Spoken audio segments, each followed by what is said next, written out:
بسم اللہ والصلاۃ والسلام علی رسول اللہ وعلی آلہ واصحابہ اجمعین۔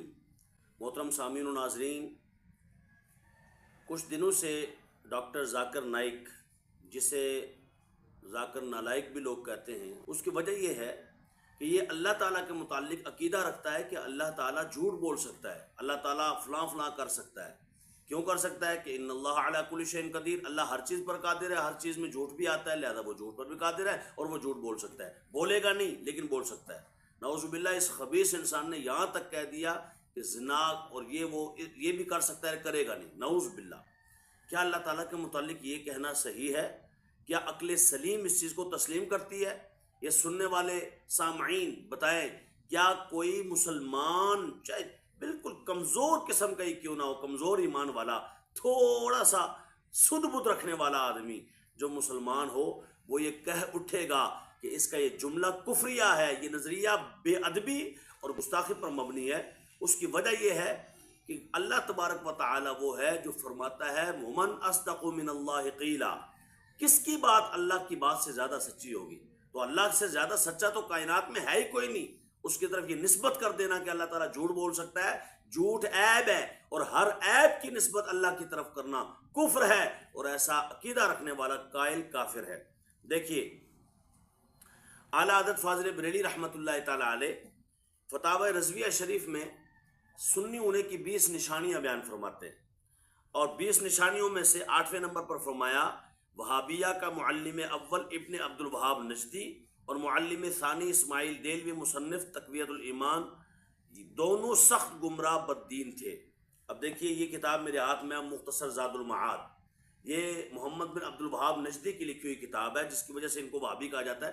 اللہ کے نام وہاب سے ان کو وہابی نہیں کہا جاتا۔ یہ غلط فہمی پھیلا کے لوگوں کو متاثر کرتے ہیں کہ نہیں ہم تو اللہ کے نام وہاب سے وہابی ہے، جی بڑی ہماری قدر ہے۔ نہ، اللہ کے نام وہاب سے نہیں، ابن عبد الوہاب کے نام سے ان کو وہابی جانا پہچانا جاتا ہے اور کہا جاتا ہے۔ اس کتاب میں آپ دیکھیے کہ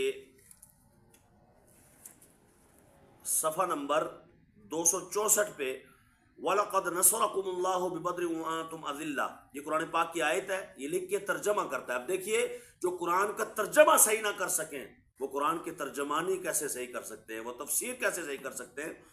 کہتا ہے کہ اللہ تعالیٰ نے فرمایا اپنے رسول سے اور رسول کے صحابہ سے کہ اللہ نے بدر میں تمہاری مدد کی جبکہ تم ذلیل تھے۔ استغفر اللہ العظیم، یہ جملہ آپ خود پڑھ لیجیے۔ اللہ نے بدر میں تمہاری مدد کی جبکہ تم ذلیل تھے۔ اس ذاکر نائک سے بڑا ذلیل کائنات میں کون ہوگا جو اللہ کے رسول کو اور صحابہ کرام علیہم رضوان کو یہ جملے استعمال کر رہے ہیں ان کے لیے، اور الزام اللہ تعالیٰ پر ہے کہ اللہ نے اس طرح کہا۔ وہ اللہ جو قرآن میں فرماتا ہے للہ العزت ولرسولہ وللمؤمنین، وہ عزت ہے اللہ کے لیے، عزت ہے رسول کے لیے، اور عزت ہے مومنوں کے لیے۔ اللہ تو رسول کو، صحابہ کو، مومنوں کو عزت دے، اور یہ کہتا ہے نہیں، اللہ تعالیٰ نے فرمایا کہ تم ذلیل تھے، میں نے تمہیں جو ہے وہ بدر میں تمہاری مدد کی۔ حالانکہ اعلیٰ حضرت کو پڑھیے، دیگر مفسرین مترجمین کو پڑھیے، اہل سنت کے جتنے بھی مترجمین ہیں، المعروف بریلوی جنہیں کہا جاتا ہے، انہوں نے ادب والے ترجمے کیے۔ انہوں نے کہا ترجمہ یہ ذلیل والا نہ کرو، اس میں ترجمہ یہ کرو کہ اللہ نے بدر میں تمہاری مدد کی جبکہ تم کمزور تھے، جبکہ تم تھوڑے تھے، بے سر و سامان تھے، تو اللہ تبارک و تعالیٰ نے اس بے سر و سامانی کے عالم میں، جبکہ آپ کے پاس اسلحہ تھوڑا تھا، کھانے پینے کی چیزیں تھوڑی تھی، بندے تھوڑے تھے، آپ 313 تھے اور وہ دشمن مقابلے میں 1000 تھے، اللہ نے پھر بھی نصرت و حمایت کی۔ یہ ہے اس کا ترجمہ۔ لیکن جان بوجھ کے یہ تو قرآن پڑھتے بھی غلط ہیں، یہ ضاد کو غاد پڑھتے ہیں، نعوذ باللہ، وَلَضَّالِّينَ طَاء ضَا۔ آپ اندازہ لگائیں، جو قرآن غلط پڑھتے ہیں وہ قرآن کا ترجمہ کیوں نہیں غلط کریں گے؟ حالانکہ ضاد کا مخرج ہے حافہ لسان اور ادراس اولیاء کی جڑ ہے، یعنی اگر یہ سمجھ لیں کہ یہ زبان ہے اور ایک زبان کا اگلا حصہ ہے کنارہ اور ایک پچھلا کنارہ ہے، پچھلے کنارہ اٹھے گا اور اٹھ کر کے اوپر داڑھوں کی جڑوں پہ لگے گا تو اس وقت لفظ ضاد ادا ہوگا، وَلَضَّالِّينَ۔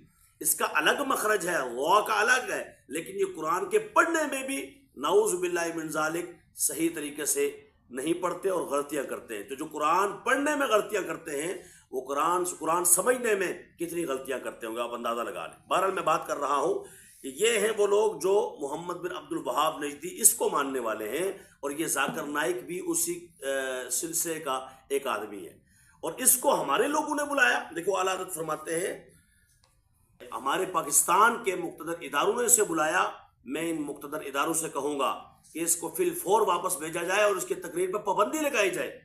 پوری دنیا میں پابندی ہونی چاہیے۔ تم ملک پاکستان میں جہاں پہ 80% مسلمان رہتے ہیں، سنی المعروف بریلوی، ان کے عقائد پہ آپ ڈاکہ ڈالنے کے لیے خارجیوں کو بلاتے ہیں کہ یہ خارجی آئیں گے اور اپنے غلط عقائد پھیلائیں گے۔ یہی ذاکر نائک، اس کی ویڈیو موجود ہے، اس نے کہا ہے کہ امام حسین نعوذ باللہ من ذالک، ان کے سامنے جو یزید تھا وہ تو حضرت یزید رضی اللہ تعالیٰ عنہ تھے، لیکن یزید کو کہتا ہے حضرت یزید رحمت اللہ تعالیٰ علیہ۔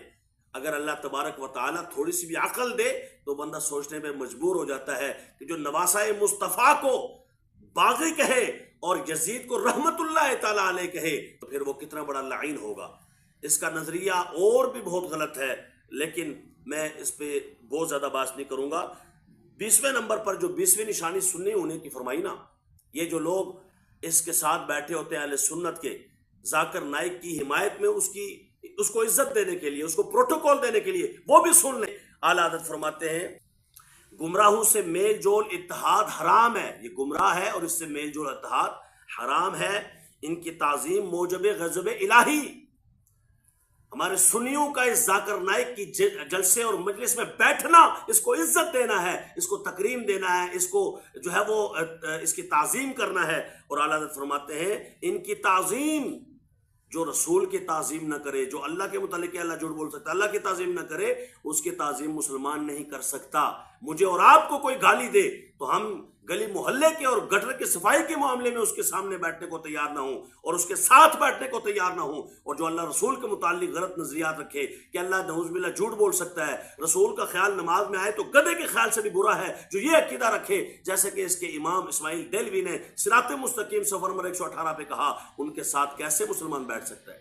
سنی اعلیٰ فرماتے ہیں ان کی تعظیم موجب غضب الہی ہے، اور ان کے رد کا انسداد لعنت الہی کی طرف بلانا ہے۔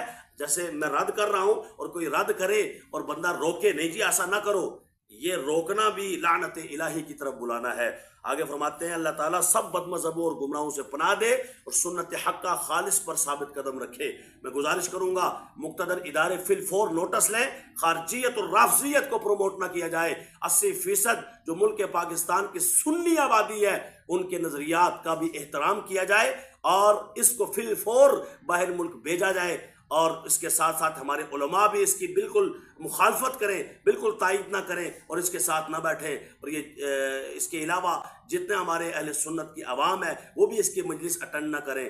سوشل میڈیا جو بھی آپ استعمال کرتے ہیں، فیس بک ہے، ٹویٹر ہے، انسٹاگرام ہے یا دیگر واٹس ایپ کے گروپس ہیں، آپ ہر ایک میں ذاکر نائک کی مخالفت میں بات کریں تاکہ مقتدر اداروں تک جلد بات پہنچے اور وہ سمجھیں کہ اہل سنت زندہ ہیں، اور اہل سنت نہ خارجیت کا نہ رافضیت کا بلکہ اہل سنت ہی کا چراغ روشن کرنا چاہتے ہیں، جو اہل اسلام ہیں، اہل محبت ہیں، رسول اللہ کے عاشق ہیں، اللہ تبارک و تعالیٰ کے چاہنے والے ہیں، صحابہ اور اہل بیت کے چاہنے والے ہیں، اولیاء سے محبت کرنے والے ہیں۔ اللہ تعالیٰ ہم سب کو امام اہل سنت امام احمد رضا خان فاضل بریلوی رحمت اللہ تعالیٰ علیہ آپ کی فکر پر جو قرآن و سنت کے مطابق ہے چلنے چلانے کی سعادت نصیب فرمائے۔ السلام علیکم ورحمۃ اللہ وبرکاتہ۔